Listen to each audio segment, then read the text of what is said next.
double crochet climb. You're going to invert, and you're going to wrap your legs around from the outside in. One leg, and as you bring the other leg down, you're going to lift that same hand up as you climb. And then you're going to repeat on the other side. So you're going to use that momentum, leg down, reach up.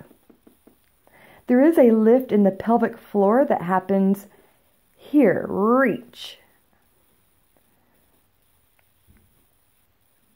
Alrighty, and just to come down, you just bring those legs down, straddle, and out. Alright, let's go ahead and look at that one more time. Alright, this time we're going to show you from a straddle. Alright, so you're going to straddle your legs and crochet. That is the easiest way to get into your crochet. Now when you're ready to climb, you're going to uncrochet one leg, and you're going to momentum it down as you lift that same hand up high. Then you're going to crochet it again and repeat other side.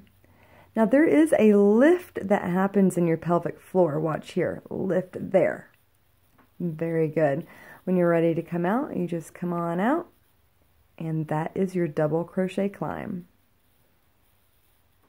Subscribe to the channel to get the newest updates.